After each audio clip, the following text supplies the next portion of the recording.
Hello everyone and welcome to WGBS TV Live, brought to you by SupermanHomepage.com, the #1 Superman fan site in the world. My name is Steve Eunice. In this, our December 18th, 2018 show, our last show for the year, I'm joined by not Michael Bailey, but Neil Bailey, who I'll get to in a second. And the reason being is Michael's got no power in his house whatsoever. He's got no electricity.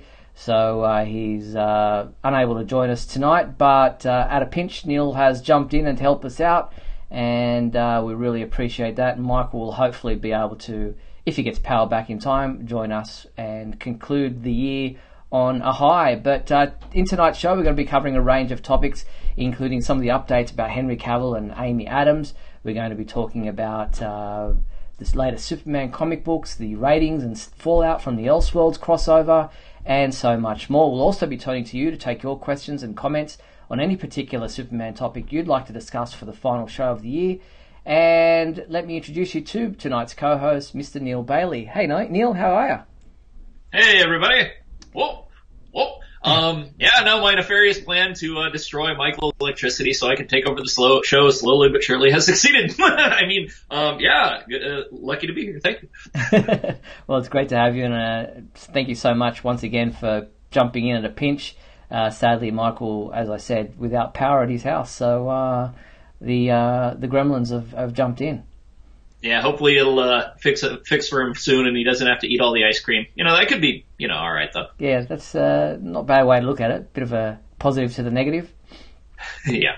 You never know. Now, if you're watching this live, either you're doing it via our Facebook page or directly on our website. And since we're beaming this across the internet and therefore around the planet Houston, as so it is, we'd love to hear from Superman fans to all around the world. So if you're joining us tonight, call in and talk with us. You'll need to use Skype. Now, to do that, open up Skype. You don't call us. You search for Superman homepage. You send us a message. Actually, search for Steve Eunice, because Michael's the one usually on the Superman homepage account. So search for Steve Eunice. Send me a message saying you'd like to chat with us tonight. If we have time in the second half hour of our program, we'll try to get you on and talking with Neil and I tonight. But for those of you tuning in live via Facebook, below the video or next to the video, we invite you to join in and chat with fellow fans as they're listening in and watching as well. And we'll react to your comments and questions as the show goes on. Neil and I will endeavour to react to those as we continue with different topics throughout tonight's show. So without further ado, let's get into it. As you can see, Michael was planning to wear his Christmas t-shirt or shirt of some kind. The only festive one I've got is this ugly Christmas sweater, which is, I'm dying here. It's middle of summer, or not middle of summer, but beginning of summer. And yeah, this is a very warm sweater. It's pretty snazzy. It looks all right. I mean, admittedly, in the middle of summer, it'd probably be baking, but yeah, no, it looks pretty cool. Thank you. Appreciate that. All right. The flannel I should burn on. I had to rush, so I don't have my Christmas sweater on. But yeah, no, this thing is the writer's flannel that has probably been on since last Christmas, I guess. That's as good as I can get. Yeah, and you nearly have the Christmas Santa hat on, except it's black. That's right. Yeah, because, if I took this off, the hair would boing, and that would be the end of it, and it'd be like you'd think it was Krampus or something. And look, I know it's not an ugly sweater, but that's what they're called. That's actually a thing. They're called ugly Christmas sweaters. People in the comments are saying it's not ugly, it's nice, but that's what they're called. They're called ugly Christmas sweaters. So I think it's kind of mimics the ones that your aunt or your grandmother supposedly knitted for you, and so it's a whole thing now. Hey, they used to circle. It's kind of circled back around. They used to be like the thing that you would dread, and then they kind of became a fashion statement. And so there's still ugly sweaters that are real ugly sweaters, and then there's ugly sweaters that you'd be happy to wear. Like if I had one of those, I'd be wearing it around. Well, I've got to take this off. Excuse me. Yeah, no, I'll just Hey, Wade. Things are going great here. I'm in charge of the studio. That's better. There we go. All right. Oh my God, look at that beefcake. Alright, so let's get into tonight's topics, and straight off the bat we like to start with movie news. So as we do with every week, we like to start with what we know from the upcoming movies. There isn't any upcoming movies, so all we know of is what's happening with the rumours surrounding Henry Cavill and Amy Adams. So we heard recently that there's rumours going around that Henry Cavill is out as Superman and that he's not being involved anymore. But what we do know is that Aquaman star Jason Momoa was on the red carpet recently for the world premiere of Aquaman, and he told Entertainment Tonight that Henry is not done playing Superman, and we actually have a video showing exactly what he said. So let's check that out before we get your comments. So let's see what Jason Momoa had to say. First of all, congrats. Look, he's taking a sip of this beer. It's a party. It's a party. Look, we're turning up with you, Jason. Congrats, first of all. This is a big moment in your career right now. It is. It's awesome. I cannot believe this is happening right now. I just did the haka on the blue carpet. I know. It was an amazing performance. Your family's here. It's a family affair. Your kids. They actually have cameos in this film. Can you tell us how big the cameos are? They did. They were extras in it, but I think James cut them out. So cut them out? They're adorable. Why would they cut them out? I don't know. So this is the first solo film. We actually see Aquaman and we learn more about him. What do you think fans are going to take away from seeing Aquaman in the standalone film? I think it's just a little more relatable. I don't know. He's a flawed character. That's why I enjoyed playing him. He's learning at the same time. It's all the people that are around him that believe in him more than himself. So, which comes down to life. I mean, it's the people you surround yourself and people that raise you up to the next level. So. One more question before I let you go. In an interview, you recently said that you can understand if Ben Affleck and Henry Cavill decided to step away from Batman and Superman because there's other opportunities to take. Talk to Henry. Henry's he's absolutely not. Of course, I don't want him to. He loves the character and he's not, 100%. All right, so that's not going to happen. No, it's absolutely not.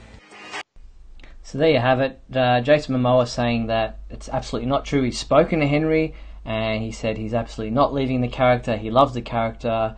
100% it's not true. But I guess from my perspective, the thing is, while Henry might be invested in the character and want to still be back, it's up to Warner Brothers to invite him back.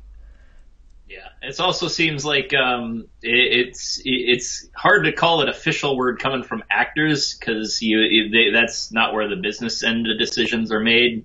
From what I understand, you would think that maybe he's privy to what's coming next, so maybe things have already been signed or whatnot. But then there's like the whole Amy Adams thing, so it's kind of weird. So people in the comments asking about the haka that Jason Momoa did at the thing. The haka is mostly a New Zealand war dance that a lot of the Polynesian islanders also have a version of, and being of Polynesian descent, I'm guessing, Jason Momoa performed with a number of guys there on the red carpet premiere, performed the haka dance, and actually broke the trident across his knee that he was holding while doing it. So an impressive thing that's kind of gone viral, the video around. I even saw it on the news here in Australia. It's crazy. Yeah, he's a crazy dude. So I hear crazy things about Jason Momoa. Yeah, well, you mentioned Amy Adams, and last week we spoke about the fact that she had done a video where she interviewed Nicole Kidman about Aquaman, Nicole Kidman actually being in the film as well. It was for Variety's Actors on Actors video, and she said that she thinks they're revamping the movies, that she thinks she's out of the DC universe now, but she doesn't know the details.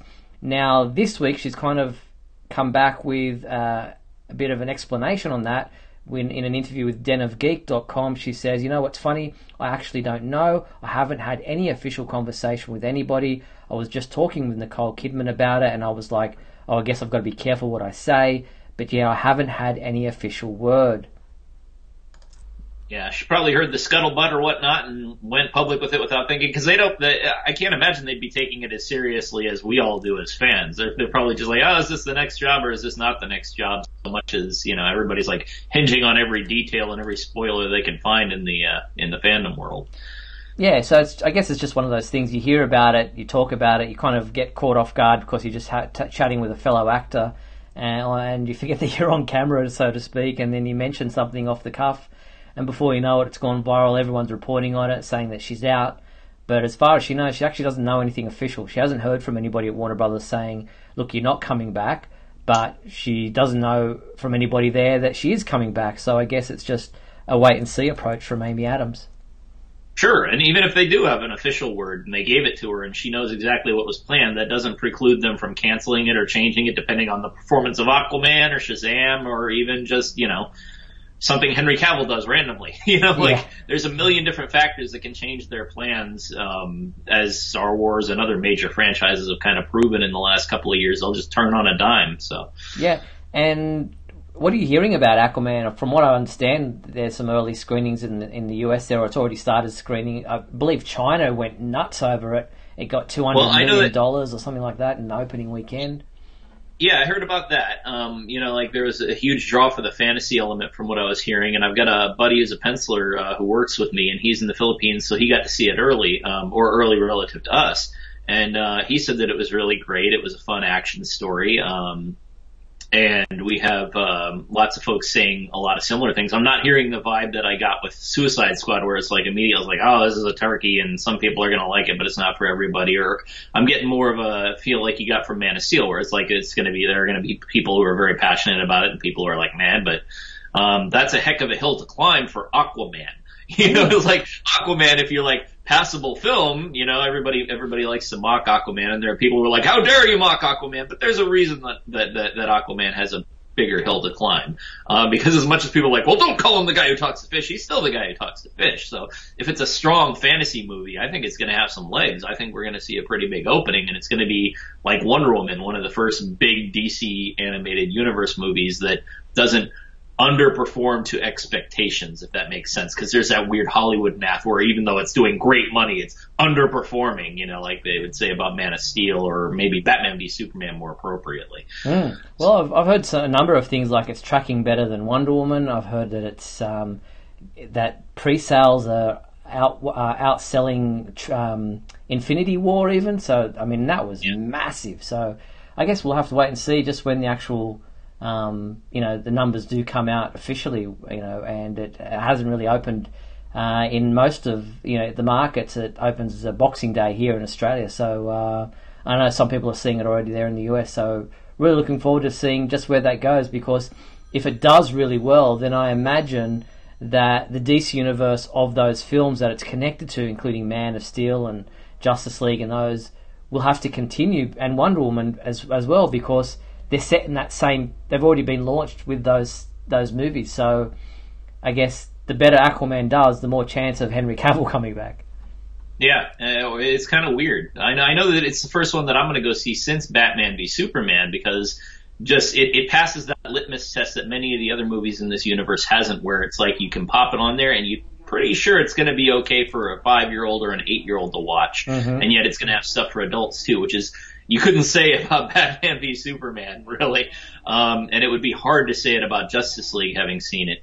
It seems like it's not going to be wholesome. You got Dude Bro Aquaman to a degree, but it's also not going to be something that the kid is going to run terrified from. It's like, why is Batman stomping on Superman's neck? That kind of thing. It seems like it's going to be fun for families, and so I think it's going to have more legs for that. Yeah, that's what I'm hearing too. So the only other movie news we have is dating back to Superman the movie. Now, with that film having just celebrated its 40th anniversary this past week, I think it was December 15th was the actual official 40th anniversary date. The movie is obviously had new screenings there in the US across different theatres with the Fathom Events thing going on, and it's getting news all around the world, even in India. The Hindustan Times, one of India's leading English language daily newspapers, published a full centre-page story about Superman's 80th anniversary and obviously Superman the movie's 40th anniversary. And it was a December 16th edition of the newspaper. I've got an image of that double-page spread. Whoops. Right. Press the wrong button. Here it is there. Double-page spread there, and thanks to Saurabh Sharma from India, who scanned that for us and sent me the image. And there is an online counterpart at their website, Hindustan Times, if you want to check it out. But it had things like the timeline of milestone events, some trivia there, and some comic book reading suggestions as well. So good to see that Superman is as worldwide as we believe him to be. That's awesome. It's kind of crazy, 80th anniversary. It just occurred to me for the first time thinking about the 40th anniversary of Superman. That Superman the movie is now closer to the creation of the character than it is to modern time. And it was ancient when that movie came out in my head. You know, it's like Superman's been around forever, but now it's been twice that. It's crazy. And a new statue is coming out from Iron Studios of Christopher Reeve. It's called the Superman the Movie 1978 Deluxe Art Scale 1/10 statue. I'll grab you the images here, but it actually seems to be inspired by Superman 2 from the scene in which Superman, after getting his powers back, flies to the Daily Planet, confronts General Zod by standing on that flagpole outside the window, asking him, "General, would you care to step outside?" And then starts the big fight. But nevertheless, it's a hand-painted limited edition statue made in polystone. It includes the base with a flagpole and flag. And the statue is going to come out in May, July, sometime around that time next year. And you can purchase it from ironstudios.com. And I know a lot of fans have already gone out and pre-ordered what looks like an awesome statue. And I believe there are some people noting that the belt is gold there. They said that the final version will be a yellow belt. So that was one of the things that a lot of people were concerned about. But nice statue. It's a pretty dang nice statue. It could be the first of many if you wanted to do the whole battle from Superman 2 across the room. So yeah, it's out now for pre-order if you want to head to ironstudios.com. All right, well, before we move into the TV side of things, being the last show that we're doing of the year and therefore of this month, we have to get into the regular monthly segments, which are the big question and the super secret soundbite. So let me play the intro for the big question. Let's start with the big question. And the big question from last month was what, Neil? Last month's big question was, did you attend a Fathom Events 40th anniversary screening of Superman the movie? And if so, what was it like? Share your experiences with us. Yes, and a number of people did. Yeah, no, we have, first one we have is from Rick Lee James, and he writes, it was a truly great experience to watch Superman the movie in the way that it was intended to be seen on the big screen. I've seen this film more times than I can count, but I've never realized what a big film it truly is until this screening. The Norman Rockwell-like landscapes in Smallville, the vast openness of the flying sequences, and even Reeve himself seemed so much bigger in this screening, truly making it feel larger than life. I only want to see it this way from here on out, if only. Yeah, so many people noticing so many different things that they haven't really seen before when they're watching it on a smaller screen. Now being able to see it on a big screen and seeing some finite details, some of the smaller details in the film that you can only really get and appreciate when you're seeing it on a bigger screen. John Patrick Van Pelt wrote, I had a really good time seeing Superman the movie 40th anniversary screening for the first time in my life on the big screen with my sister Megan, and now I can't talk about it with my family and friends, especially with Christmas coming up, and I'm hoping in the future they will re-release Superman 2 in theatres, or now I can talk, as a Fathom Events for Superman 2 as well. I hope everyone at the Superman homepage has a nice Christmas, and we'll see you next year. Well, thank you very much, John. Really appreciate those sentiments. Yeah. Thanks, John. Megan Van Pelt, John Van Pelt's younger sister, writes, this was my first time watching the full Superman movie, and I was surprised how much I liked it. Seeing movies in theaters is a much more enjoyable experience compared to watching it in my own home. It was nice to be around others who were really engaged in the Superman series. Yeah, very nice. And thank you, Megan. Great to have you part of the show along with your brother. Ian Giggle wrote, or Gidgel, I attended the 3rd of December event in Buffalo, New York. I didn't know what to expect, so I was pleasantly surprised by the trivia, the introduction, and we did get the Fleischer short as well. Loved every minute of it. The model effects are somewhat dated and obvious to modern eyes on big screen, but this is not a complaint. It just adds to the charm. My 6-year-old eyes didn't care 40 years ago, and I don't care now. Still the gold standard for superhero origin movies to me. Well, thank you, Ian. I'm glad you got to see it. Yeah, thanks, Ian. I agree. I like it when it stands up to time, even when it's not standing up to time. That's a great thing. Amy H. writes, I was there with a sellout crowd for the opening night in 1978. Wow. I was thrilled to be back in the theater 40 years later, but was disappointed to see only about 6 people in the theater here in Massachusetts. Still, I absolutely enjoyed seeing it all on the big screen. My wife and son were with me, and they loved it too. I might even get them to join me for the Death/Rain double feature. Happy New Year, Superman homepage. Well, thank you very much, Arnie. And yeah, I heard a number of screenings didn't have that many people in it. I guess it depended on what time of the day and what day of the week you went. But then there were other screenings that were sellouts. So I guess it depends on where you were in the world, or where in the US, I mean, that you got to see it. So yeah, fantastic. Cool. All right. So what's the new big question? The new big question for next month, and therefore the early January next year, is what Superman Christmas presents did you receive? Now, obviously, you can't reply yet because obviously unless you're a bit of a Grinch, you haven't opened your Christmas presents yet. But by this time next month, you will have. So we want to know what Christmas presents you got for Christmas, if you celebrate Christmas, what gifts people gave you that were Superman related. So the big question feedback form is available there. Get involved. You'll find it under the favourites menu or the contact us menu at the Superman homepage. So get involved with this big question after Christmas. Are you hoping for anything, Neil? Oh yeah. I'm actually looking at buying. This is going to sound ridiculous. I'm hoping my wife will sneakily buy me Superman 3 and Superman 4. Not because I'm like, those are the greatest movies ever, even though I love them. But because my son has never seen them, and I want him to be utterly baffled as I was by the wall rebuilding vision, and show him the man who will soon be Luthor. Yeah, wow, cool. Yes, very cool. So we will wait. I don't know what I don't think I'll get anything Superman related. Nobody knows what to buy me anymore. They just give up on that side of things. The list of things that you don't have must be very small at this point. I did go out and get myself the 4K version of Superman the movie, but even though I don't have a 4K player or a 4K TV, it's just future-proofing it so that I will, when it does come out, which I did for Blu-rays. I remember buying Superman Returns on Blu-ray, even though I didn't have a Blu-ray player at the time. Just because you never know when these things will stop being available, especially with something like Superman the movie 4K release. You don't know if it's a limited edition kind of thing, or if they sell out. So I went out and got that one for myself. And when you do see it, it's pretty nice. I bought the digital version because in lieu of going to the screening and watched it again, and it's nice. It's a movie you can watch every year, every half a year, and just it's new every time.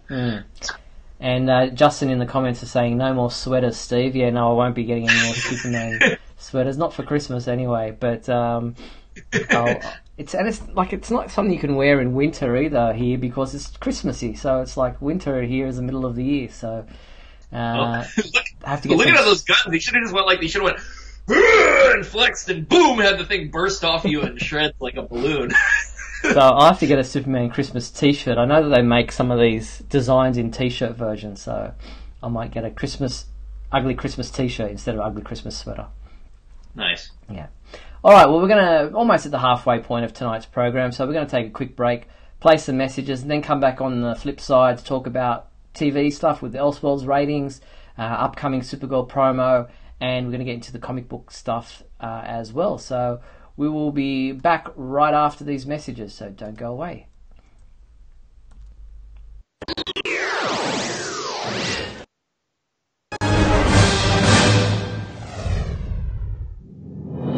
Look, up in the sky. It's a bird. It's a plane. No, it's SupermanHomepage.com, the #1 Superman fan site in the world. SupermanHomepage.com, covering the world of Superman from the 1930s to today. News, reviews, rumors, and reports. SupermanHomepage.com for all your Superman comics, TV shows, movies, cartoons, radio shows, and more. Everything you ever wanted to know about the man of Superman and Superman Unbound, and this is the Superman homepage. Right here on Superman homepage. Coming from the farthest reaches of the universe to challenge the worst villains on Earth are the most powerful heroes ever in the battle of the Superpowers Collection. Can it be the Supermobile on the attack, the Lexor 7 armed with kryptonite? Will the Supermobile repel those deadly rays? You bet. Ready for battle. Activate RAM. New from Kenner's Superpowers Collection. Vehicles and figures with power action, each sold separately. Flying lessons for Penguin, fish bait for Luthor. Can the Supermobile defeat the Lexor 7? You decide.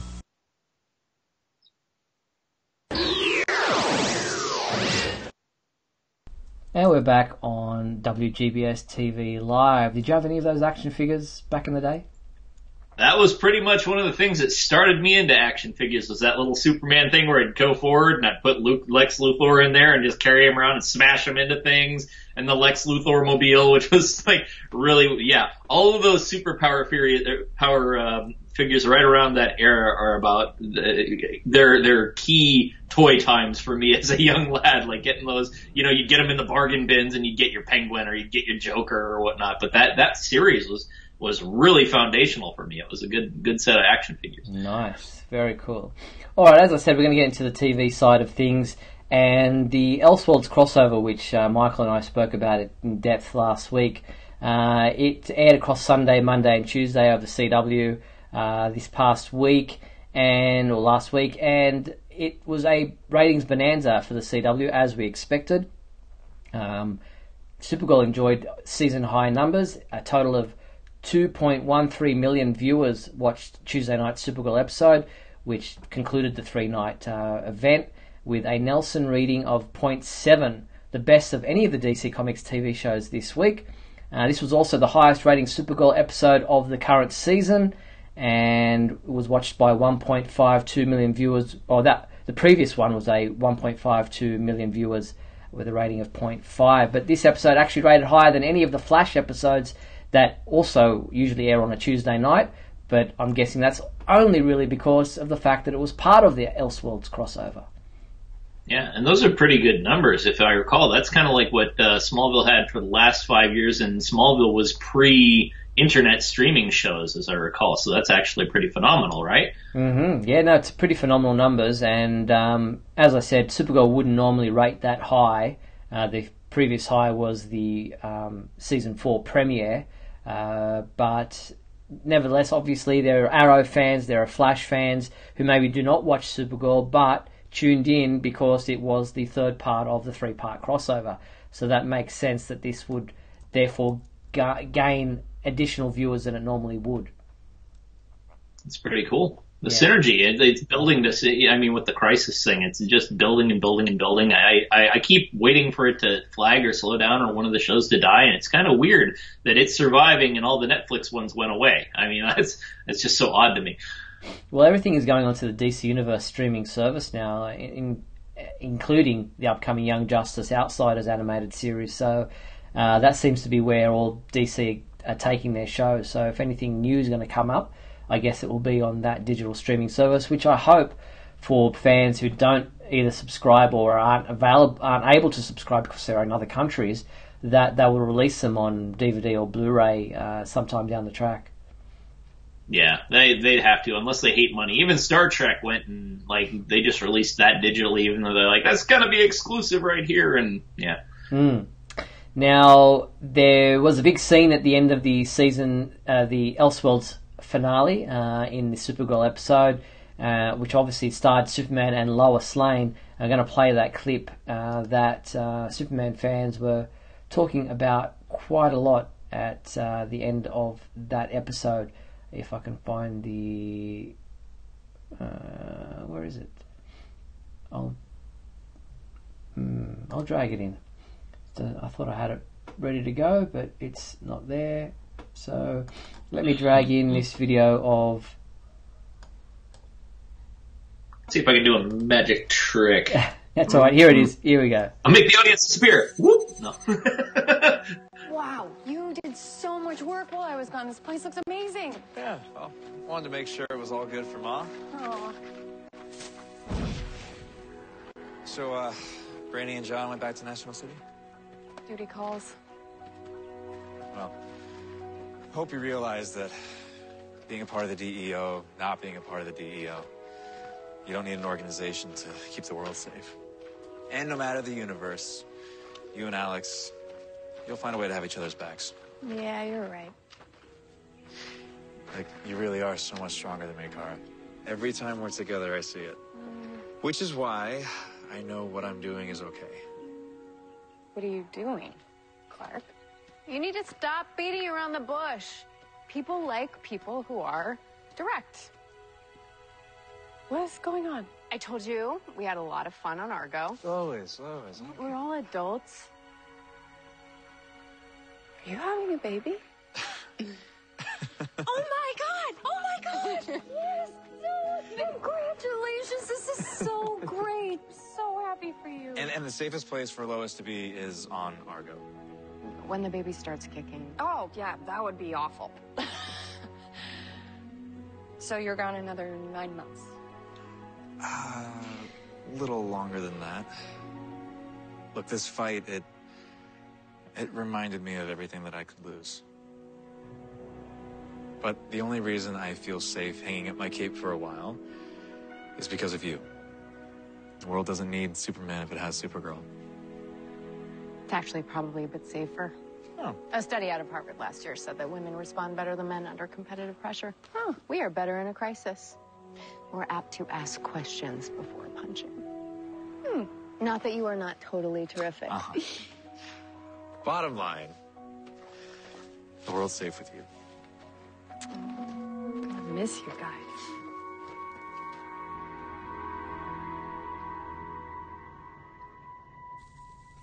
Honestly, the world might be fine with just Kara Danvers.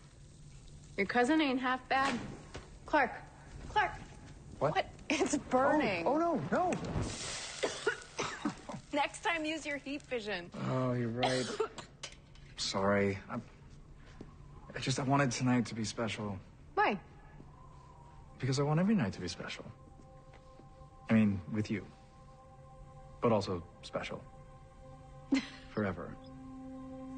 With you. I'm so bad at this. What did I tell you, Kansas? Be direct.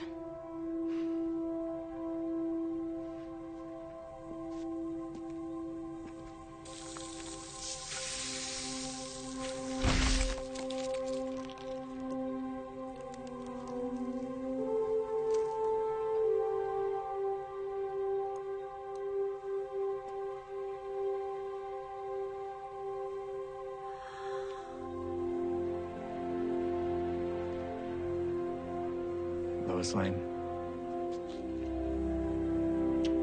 That's all I had to say? Yeah. I like this direct thing. So there you have it, the scene from the end of the Elseworlds crossover event, with part of it making a lot of people happy, but initially a lot of people getting a little irate at just how much they've always wanted to put Superman down compared to Supergirl. You know, him saying, "You're so much stronger than me, the world doesn't need me when you're around, I'm going to go off, I'm going to hang up my cape for more than 9 months while I go back to Argo City, so that and I know the world's going to be safe with you." So it's almost like nobody needs me because they got Supergirl, which kind of put a lot of noses out of joint from amongst Superman fans. Yeah, I can see that. I understand where that's coming from. It's tough because we all know Superman and we like Superman and he's our proto-hero for all the other heroes. From a standpoint of Supergirl, though, it kind of makes sense that he would be a supporting character and not as important as the main character. I think it was John Van Pelt, am I saying that right? Mm-hmm. He asked if there was going to be a Superman show, and I know that that's still up in the air and there's speculation, but that's part of the reason why I think that there probably won't be, because essentially he's been established as a supporting character in this universe, and to give him a show, even though he's got many of the same qualities as Supergirl, would be kind of redundant to a degree. As much as I'm as pro-Superman as it gets, it's one of the things that kind of comes with Supergirl is having Superman play second fiddle when she's the main character, I guess. Is that crazy? No, it makes sense. I mean, yeah, in this particular version of the story, he's a supporting cast member. It's Supergirl's show, so of course they're going to make her the more prominent and popular character.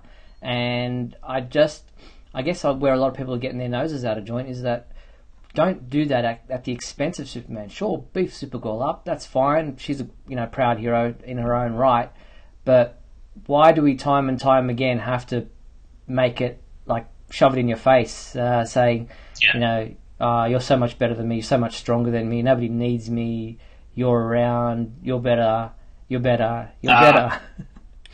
Yeah, I noticed that, like, I haven't actually seen it on the show, mostly because, I've been so busy raising a kid. But, I remember in the Supergirl comic when it was coming out, there was a lot of beef about that around the idea that, I think it was Loeb that started it, where it was basically like she has power levels that are higher than Superman's, and people got a little bit bent out of shape about that. And even though they never really said how or why or really elaborated on it too much, other than, like, maybe he's 2 degrees stronger or 2 degrees weaker in a punch, or who knows, but like he's holding back or something. But right, yeah. But and then they always do that with Superman. They're always like, he's holding back every time, and he's super powerful and more powerful than anybody realizes. So. And this isn't a gender thing. This isn't me saying, man has to be better than a woman. This is, why do you have to put down one character to prop up another? It's got nothing to do with gender. It's got nothing to do with Superman, Supergirl. It's just, make one character great, but you don't have to do it at the expense of another character. Sure. So, but interesting there with a lot of the Superman 2 kind of, nod of the head or tip of the hat to, with the costume that Lois is wearing there being very similar to the one that Margot Kidder wore, and Bitsy Tulloch, the actress there, had commented previously that many times throughout her life, even as an actor, the people have told her that she looks very similar to Margot Kidder, or has a similarity there to Margot Kidder. So it's kind of come full circle for her. The Superman 3 reference too, never forget. Yes, crushing diamond. Yeah, so very cool there. A lot of, even the Fortress of Solitude, the way it's designed, very much Superman the movie type of design. And, there's a lot to like about that. And obviously now that they've removed Superman from the story for the next 9 to 12 months, that'll answer that question. If anything big happens in Supergirl's series, then no one can say, well, where's Superman? Why doesn't he come to the rescue? We know now that he's out of the picture for the next 9 to 12 months, so we'll have to wait and see if and when he ever returns, or if he gets his own TV series with Lois. A lot of people commenting this is almost like a soft pilot, for a TV series. Yeah, heck, you bring Superboy in. You could bring Superboy in as a supporting character if they do what they seem to always have done in the comics and everywhere else, and age the boy forward so that he's a relevant character instead of just, screaming baby. Yeah, exactly. So that's where things are at with that particular episode and that particular clip.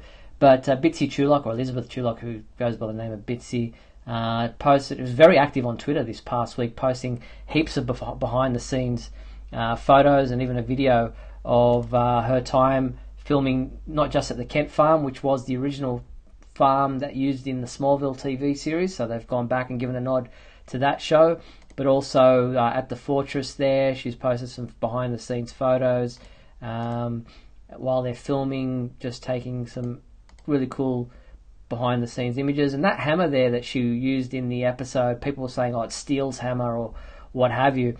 Executive producer Greg Berlanti actually said that it's the solar hammer from the Cosmic Anvil, and comic book fans will know what that is if you have read the comics. So some really nice behind-the-scenes photos there by Bitsy Tulloch, heaps of them available on her Twitter account or our website if you want to go and check more of them out. Is the Solar Anvil the one from All-Star Superman? Yes. Okay. Yeah. I'm so glad I caught that reference. Geek cred established for today. Well done, my friend. All right, so when will Supergirl be back? Well, all the Supergirl, Arrow, and the Flash, as well as DC's Legends of Tomorrow, are on their mid-season break for the holiday season, and Supergirl will return back to Sundays on January 20th, 2019, and the next episode is titled Suspicious Minds, and we have the promo for that right now. No, it's not Elvis singing, it is this. Let's check it out. Anyone who knows Supergirl's secret identity is at incredible risk. You think about what would happen if your enemies found out who you are. Your friends, your family would have a target on their back. Who am I without Supergirl? Supergirl. All new episodes return.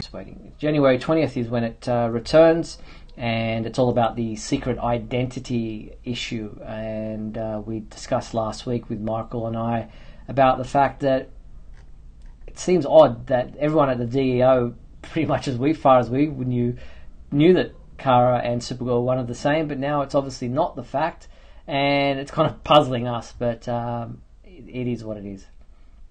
Yeah, there are other shows, Smallville, that may have run that problem of being fast and loose with the secret identity.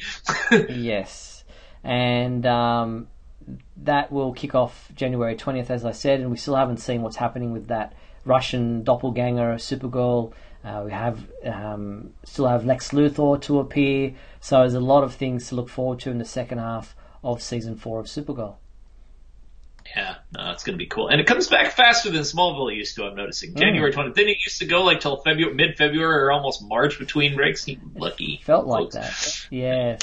Now, on the DC Universe digital streaming side of things, which I guess is still TV because most people will watch it on their TV, we have the first 3 episode titles and descriptions for Young Justice Outsiders, along with a gallery of images, which I will pop up now as I read out the descriptions for the 3 episodes. There is Prince's All is the first episode, and it says, after the Justice League faces a horrifying incident on the planet Rann, Dick Grayson gathers an elite squad of heroes to shut down a metahuman trafficking syndicate in Markovia.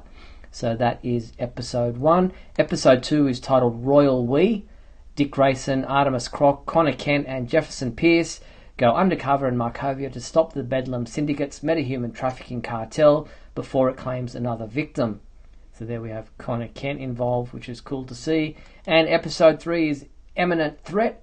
Connor Kent and Prince Byron Markov are in the clutches of Count Vertigo, leaving Dick Grayson, Artemis Croc and an emotionally damaged Jefferson Pierce to save them and put an end to the Bedlam Syndicate.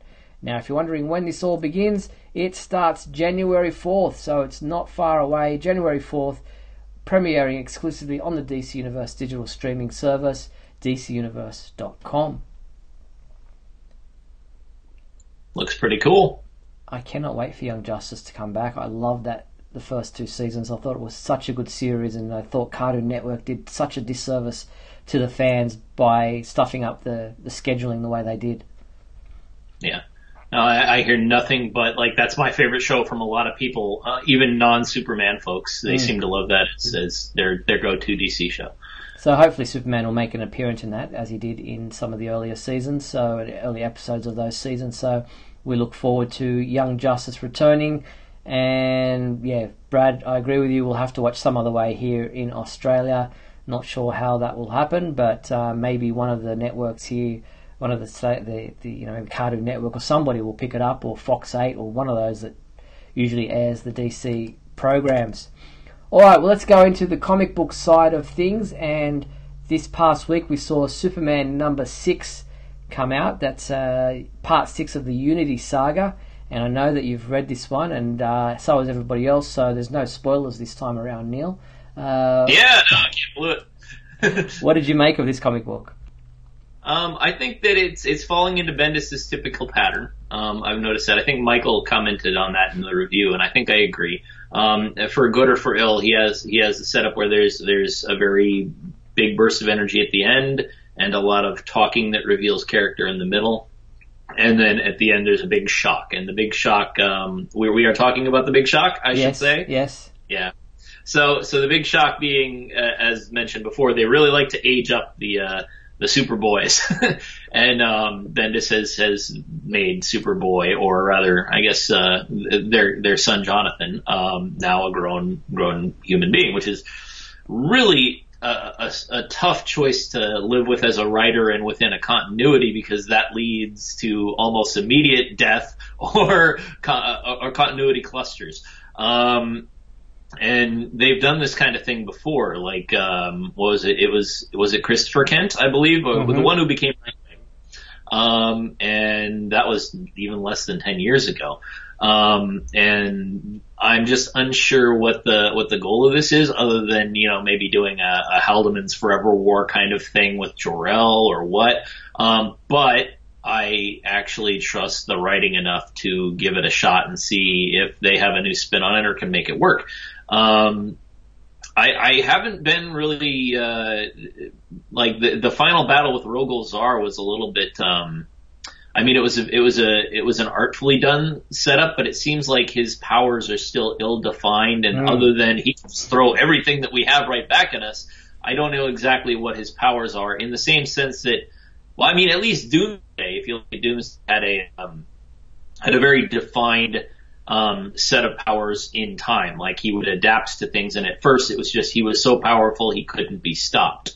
And that even Superman was just barely equal with him. But Rogol Zar, it's like sometimes Superman is whooping him, and sometimes it's just a domination, like even with General Zod. So it's a little that way. But I like the twist. I like the slow burn. I don't know if I want to wait 4 or 5 years for the story to start rolling, but I've been enjoying it so far. How about you? Yeah, I'm the same. I'm enjoying the story. The slow burn is getting some people irate. I think they like more punch in a quicker manner. But I thought the Superman and Zod kind of teaming up against Rogol Zar was an interesting thing until Superman got yanked out of the fight by the Atom.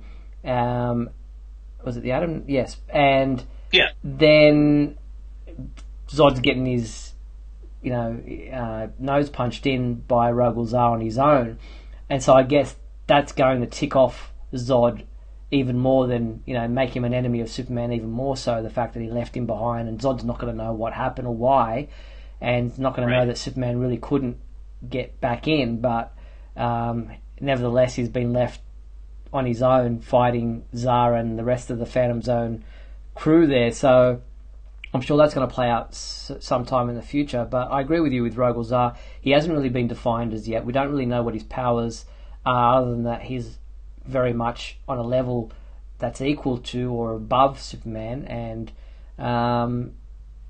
yet seems to kind of fluctuate. So I'll wait and see where that goes. I'm hoping that we get some kind of development on that side of things. As far as the Jonathan Kent Superboy thing is concerned, it's going to be interesting to see how or if that plays out in the Super Sons stories, because him and Damian Wayne have kind of been on the same level. Damian Wayne's been a little bit older or something, but now that Jonathan's kind of aged heaps more, what is that going to mean for their partnership, if anything? So I guess that's why we're only on a limited 12 series of the Super Sons adventures at the moment, because they knew that this was coming, supposedly. So we'll have to wait and see. You watch, they'll age Damian up, and then we'll have 8 adult Robins at the same time, and then that it will just illustrate the point I was making about how, you don't age up the kids, but I don't know. I noticed that Supergirl 2, or it's not Supergirl, Supergirl 25 is the one that had basically the homage cover to her sitting on the meteor, right? Yes, Superman. Yeah. It's actually some number. People were, I think I've written it as number 25, but it should have been number 24. The cover says there. Okay. No, it is 25. Either way, I was a bit surprised. I saw some controversy online about it. But like my understanding was that the story itself was about her being sapped by kryptonite. But it was kind of a odd looking cover to a degree. I'll try to grab the cover for you right now. But yeah, it's her going back to where Krypton used to be. So she's trying to chase up the whole story about Rogol Zar and get some more details as to who he is and whether or not his claim to having destroyed Krypton is true. And I'm grabbing the cover for you right now. I'll just put it over my side of the image there. So there it is. Who weeps for Krypton. So then I am looking at the wrong cover in my brain when I'm speaking of 25. I was talking about the one that just dropped, but that's because I looked at the 25. But 24 I have not read, so I'm commenting on a thing that I have not seen, bearing that in mind. But that's 25, which came out last week, and it was an extra size anniversary issue, which really only it had a couple of backstories in there as well that really didn't add a lot of value to the issue. And I don't really consider 25 to be an anniversary issue these days. I think that kind of maybe was just a grab for more cash. Yeah, it used to be that way, that they would plan events around a 25 or a 50, especially in Superman books. or even sometimes they would just pick an arbitrary anniversary that related to an old annual. But so 25 came out before 24 or at the same time as 24 and was just kind of a side issue to celebrate the anniversary. Is that how it worked? No, I think 24 came out previous month. So. Oh, okay. Yeah, all right. See, this confusion. I'm a little sorry. That's all good. But as for this week, puzzling this out, helping them. Here's what we got coming out this week, and it's a very mild week as far as Superman comics are concerned. We have Justice League number 14, so that's out this week. The Secret of Hawkworld, the Justice League travelling to the Hawkworld, and I like the variant cover here. That's a great image of all the different members of the Justice League. Superman looking pretty impressive in that front and centre in the middle. We also have this week the Hanna-Barbera, DC Meets Hanna-Barbera Volume 2 trade paperback, and we've got John and Damien there with Dynamite. We also have the Justice League World's Greatest Heroes by Ross and Dini trade paperback, so Alex Ross and Paul Dini's stories collected in that. And then finally we also have the Super Sons Omnibus hardcover out this week as well. So Damien and John getting some love this week at DC Comics. Cool.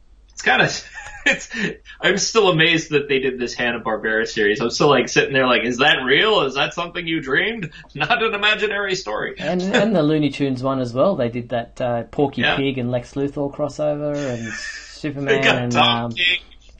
They got Tom King to do a Superman Elmer Fudd, right? Didn't he do Elmer Fudd? Yeah, and what was the one that you reviewed? Zod reviewed for us? No, there was the one Zod reviewed, yes. Superman Top Cat, yeah. Top Cat, yeah. I had repressed that.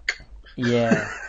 Alright, well, let's wrap up towards the end of this episode by getting into the Shield Awards. Now, the Superman homepage annual Shield Awards took place over the last month, and for those involved who voted, you went into the draw for a chance to win a Superman vintage calendar for 2019, thanks to Asgard Press, and there were 5 winners of those, which are listed on our website. But I was surprised at the results of this survey for the Shield Awards, with Dan Jurgens nearly getting 50% of the votes for favourite writer, which is not really a big surprise, considering a lot of people loved his run on Action Comics. But he also took out the Best Comic Book Artist category, which he really only drew, I think, 1 or 2 issues in 2018.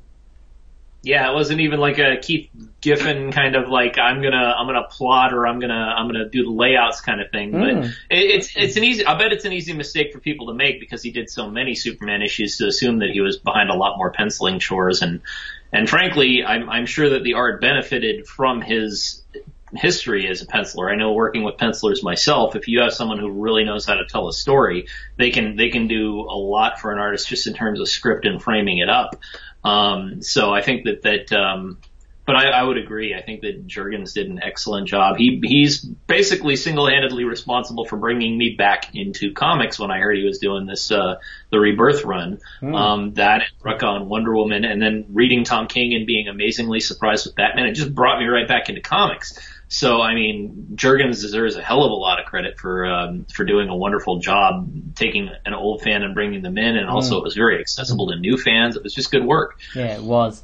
And as far as the best Superman family book is concerned, we don't have many these days, but there was Supergirl, Justice League, Injustice 2. We got the tail end of Trinity and Superwoman at the beginning of 2018, and there was that new Superman as well. But Super Sons and the Adventures of the Super Sons took out 50% of the vote for that, which shows that Jonathan Kent and Damian Wayne as a team are popular amongst fans.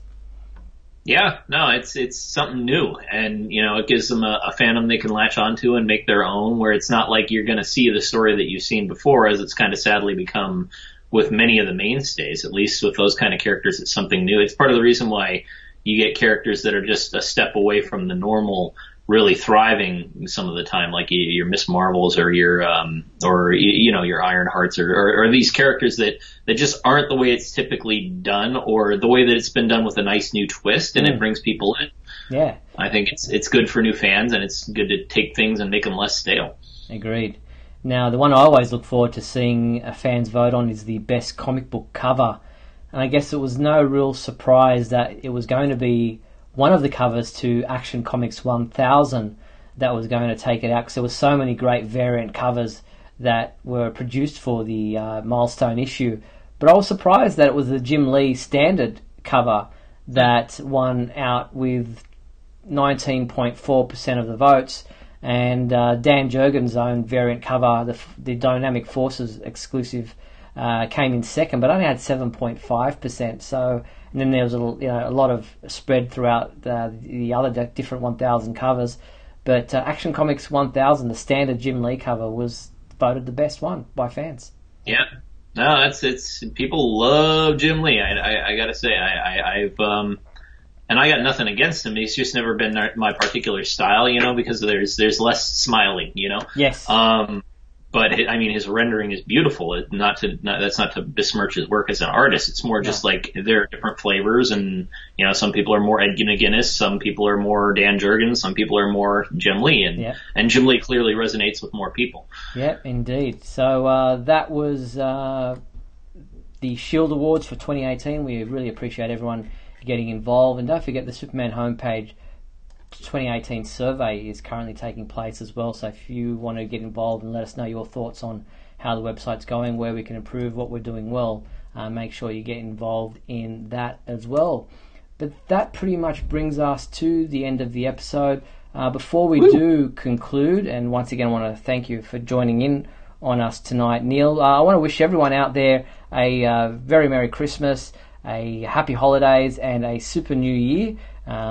We really appreciate you being involved with the Superman homepage throughout 2018, and especially your involvement in this live show, all our regular live listeners, some of the new ones tuning in for the first time tonight. We really appreciate everyone's involvement with the Superman homepage. It's been a real blessing to be able to bring this to you each and every week. Yeah, and thanks everybody for listening and watching and putting up with me for a couple of shows. That's cool. Very kind of you. It's been great having you back for a couple of episodes. And I love it. Though he's not here tonight, I want to send out a huge thank you to Michael Bailey, who does this with me nearly every week. Really appreciate his involvement in the show. He brings so much to the Superman fandom, and is just a great guy to be able to share this show with. So really appreciate his involvement. Sorry, Michael, that your pal was out tonight, but all the best to you and your family for the holiday season, and to you, Neil, for you and your lovely family. Wish you all the best throughout the holidays, and I hope 2019 is one that's filled with much happiness and success for you. Likewise, thanks. So that brings us to the end of WGBS TV Live for 2018. I want to thank everyone for listening in or watching in to tonight's episode, and thank you to everyone in the... Oh, yes, you reminded me, the super secret soundbite for next month. We didn't do that, did we? No, I didn't want to say it out loud, but I did. Let's do that. Super secret soundbite. Let's quickly jump into that. The sentiments were so good, it was hard to interrupt. It was very funny. All right, so last month, this was the sound. Never touch any appliance without a parent's supervision. And that sound came from the Super Friends episode. So Super Friends episode, Superman talking about safety. Who was the correct... Anybody guess it right? No. It says nobody got it this month. Sorry. Nobody got it this month. Week. So let's jump into the new sound for this month, and here is that sound right now. You know these worlds? You only know your safe, bottled versions of them. So there you have it. If you think you know where in the world of Superman that sound came from, use the Super Secret Soundbite entry form found at the Superman homepage under the Contact menu, and we will read out the people who guessed it right in the January episode at the end of January next year. So that's done. Let's move on.